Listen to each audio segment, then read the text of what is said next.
Sir Faris, उम्मीद करता हूं आप ठीक होंगे। फारिस सर, मेरा नाम इकबाल है, लाहौर से। आज आपको अपनी मोहब्बत के बारे बताना चाहता हूं। हमारे मोहल्ले में आज से 10 साल पहले एक औरत ने अपने महबूब के साथ मिलकर अपने शौहर को कत्ल कर दिया। तब मेरी उम्र करीब 15 साल थी। बस वो दिन था कि मुझे शादी नाम से डर लगने लगा। नहीं जानता क्यों मेरे दिल में ये खुद बैठ गया। मुझे लगता था मेरी शादी हुई तो बीवी मुझे भी मार देगी। मैं डरने लगा। कहीं पे भी किसी भी औरत को देखता तो नफरत भरी निगाहों से उसे देखता। मेरे दिल में एक अनजानी सी आग भड़कने लगी थी। दिल चाहता था औरत जात को दुनिया से खत्म कर दूं। मैं ये सारी बातें अपने मन में दफनाए खामोश रहता था। मेरी स्कूल की पढ़ाई मुकम्मल हुई, कॉलेज चला गया। मेरे दोस्त जब अपनी महबूबा का जिक्र करते तो मुझे यूं लगता सब कातिल है।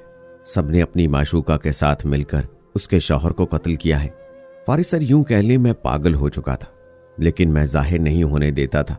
खैर, कॉलेज भी खत्म हुआ। किस्मत अच्छी थी, मुझे पुलिस में जॉब मिल गई। पुलिस में भर्ती होते ही मेरे दिल को कुछ सुकून मिला। कम से कम अब मैं कत्ल नहीं हूंगा। खैर, घर वाले मेरी शादी की बात करने लगे, लेकिन मैं हर बार गुस्सा करता, चिल्लाता, चीखता शादी के नाम पे। बाबा को हैरत थी, आखिर क्या मसला है इसे, शादी से इतना डरता है। कभी कभी तो मैं 10-10 दिन घर ना आता। मुझे लगता था घर जाऊंगा तो शादी की बात करेंगे। मुझे बहुत डर लगता था औरत से। मैंने सुन रखा था औरत बहुत मक्कार होती है, ये सांप से भी ज्यादा बेवफा और जहरीली होती है। बस मैं भागता रहा शादी से। फिर एक दिन बाबा को हार्ट अटैक आया। वो बहुत बीमार थे। मैं पास बैठा था। मेरा हाथ पकड़कर आहिस्ता से बोले, पुत्र व्याह कर ले मेरे जीते जी, तू मेरा सबसे छोटा पुत्र है। तेरे भाई सब अपने अपने घर वाले, आजकल कौन किसे नू पूछता है।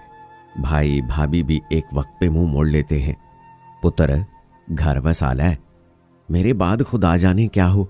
अब्बा की आंखों में आंसू थे। मैं खामोश रहा। फिर अब्बा के चेहरे की जानिब देखकर मैंने हाँ कर दी। मैं दिल ही दिल में बहुत परेशान था। लोग शादी पे खुश होते हैं, मैं बहुत उदास था। मुझे लग रहा था मैं मौत के करीब जा रहा हूं। निकाह हो गया। मेरी बीवी कुरान पाक की हाफजा है, ज़ेबुन निसा। हम घर आ गए। वो लाल जोड़े में सज संवर कर बैठी हुई थी। बाहर तूफानी बारिश थी। मैंने उससे बात भी नहीं की, लेकिन वो मेरा इंतजार कर रही थी। मैं कमरे से बाहर निकला, बालकनी में खड़ा हो गया। बारिश के साथ बहुत तेज हवा थी। बारिश की बूंदें मुझ पे भी गिर रही थी। मैं 1 घंटा वहां खड़ा रहा। 1 घंटा गुजरने के बाद मैं जब कमरे में गया, वो तकिए से टेक लगाए सो चुकी थी। मैं उसके चेहरे की जानिब देखने लगा। उसकी प्यारी सी चूड़ियां, मासूम सा चेहरा। लेकिन मैं फिर डर गया। यूं कहने में नफसियाती सा हो चुका था। उसके पास बैठ गया। अचानक बादल गरजने से उसकी आंख खुल गई। जागते ही मुझसे माफी मांगने लगी। थकन की वजह से आंख लग गई थी। आपको बारिश पसंद है क्या? वो प्यार से पूछ रही थी। मैंने डरते हुए हाँ में सर हिलाया। फिर कहने लगी, मुझे भी बारिश पसंद है, लेकिन मुझे बिजली की आवाज से बहुत डर लगता है। मैं मुस्कुराया। लो जी, इससे क्यों डरना? उसने मेरे हाथ पे हाथ रखा, फिर मेरा हाथ चूमा, अपने माथे पे लगाया। प्यार से बोली, आपको पता है आप मेरे मजाजी खुदा हैं। उसकी बातों में एक मिठास थी, उसके लहजे में एक सुकून था, उसके अखलाक में एक चाशनी थी, उसकी आंखों में एक जाम था। कहने लगी, शौहर और बीवी एक दूसरे का लिबास होते हैं। फिर उसकी आंखों में से मोती बनकर एक आंसू गिरा। आवाज कांप रही थी। मैं बहुत नेक सीरत हूं, बस मुझे कभी अपने गुस्से और अना की आग में न जलाना। मैं दूसरी लड़कियों की जैसी नहीं हूं। मेरा दिल बहुत नर्म है। मैं बहुत जल्द रोने लगती हूं। मुझे झगड़ा करना नहीं आता। मुझे चालाकियां नहीं आती। मुझे कोई जितना भी बुरा कह ले, खामोश रहती हूं। मुझे शिकवा करना नहीं आता। मुझे ख्वाहिशात का इजहार करना नहीं आता। मेरी खामोशियों को समझ जाया करना, और हां, कभी मेरा हाथ ना छोड़ना। मैंने ना चाहते हुए उसके आंसू साफ किए। वो मेरे सीने से आ लगी। कहने को वो मेरी बीवी थी, लेकिन मेरा ख्याल ऐसे रखती थी जैसे मैं कोई छोटा सा बच्चा हूं। मेरे खाने पीने से लेकर मेरे सोने पहनने तक मैं 15-15 घंटे ड्यूटी करके थक हार जाया करता था।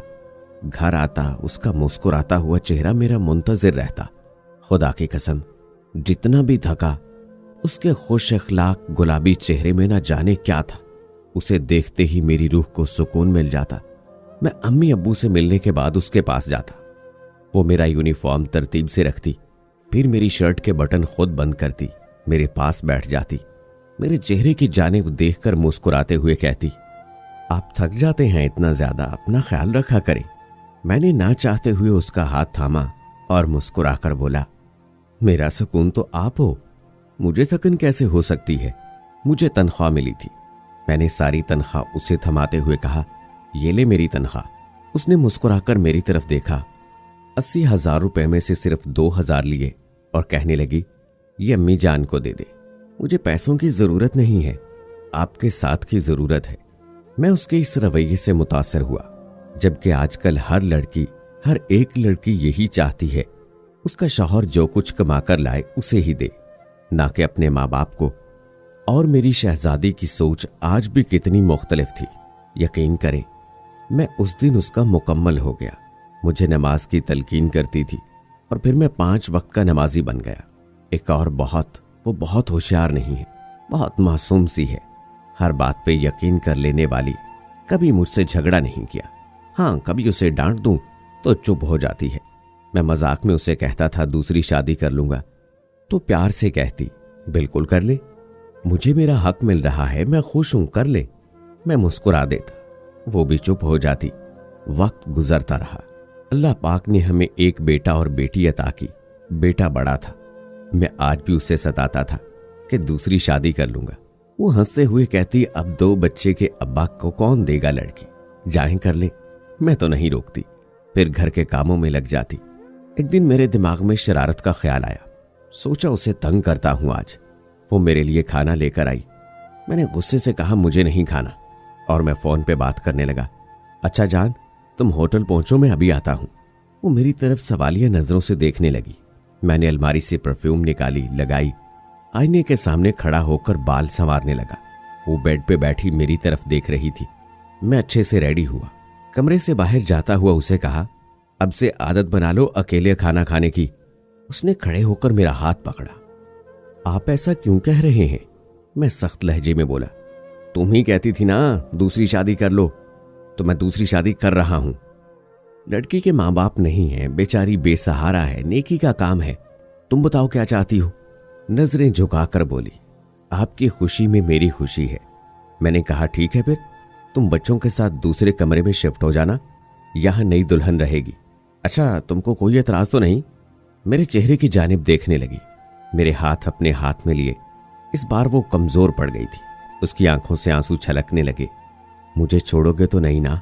वो आहिस्ता से बोलने लगी, मुझे बस कभी ना छोड़ना, मैं हर बात मान लूंगी आपकी, बस मुझे अपने दिल से कभी ना निकालना। वो दिन भर की थकी हुई थी, घर के काम करना, फिर बच्चों को संभालना, थकन उसके चेहरे पे थी। मैंने सख्त लहजे में कहा, अच्छा नहीं छोड़ूंगा। अच्छा, वो मेरा इंतजार कर रही होगी, तुम खाना खा लो। वो कैसे खाना खाती, कभी उसने मेरे बिना खाना खाया ही नहीं था। चुप हो गई। मैंने बाइक स्टार्ट की, चला गया। 12 बजने वाले थे। मैं घर आया, कमरे में दाखिल हुआ। वो अभी भी रो रही थी। अपने कपड़े अलमारी से निकालकर एक बैग में रख रही थी। दोनों बच्चे गोद में उठाए हुए थे। मुझे देखकर बोली, कल मैं दूसरे कमरे में चली जाऊंगी। उसकी आंखें सुर्ख हो चुकी थी। मैं मुस्कुराया, बच्चों को बेड पे लेटाया, उसके आंसू साफ किए, फिर उसकी आंखों में देखने लगा। इस बार उसने नजरें झुका ली। मैंने माथे पे बोसा दिया।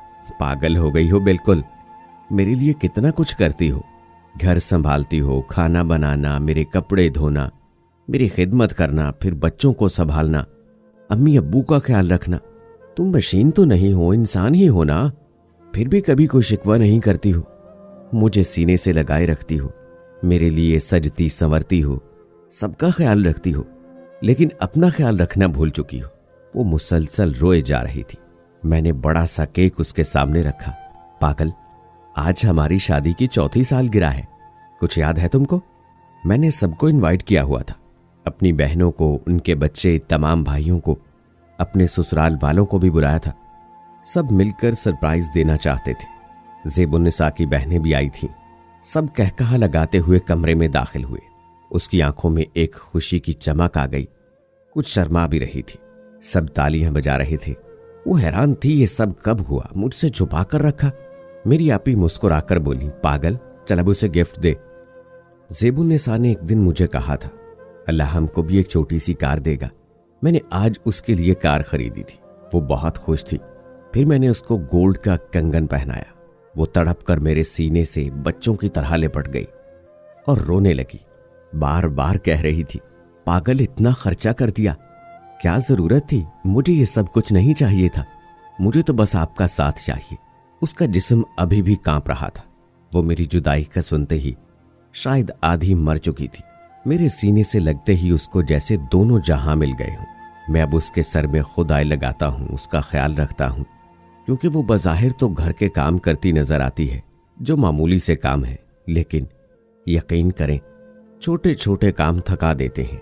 और हम मर्द फिर कहते हैं, आखिर करती ही क्या हो, खाना बनाना और झाड़ू पोंछा करना।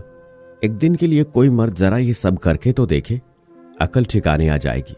मेरी ज़ेबुन्निसा, जिसने मुझे सिखाया मोहब्बत क्या होती है, दिल का सुकून क्या है, मेरे साथ वफा निभाई, मुझे जिंदगी दी।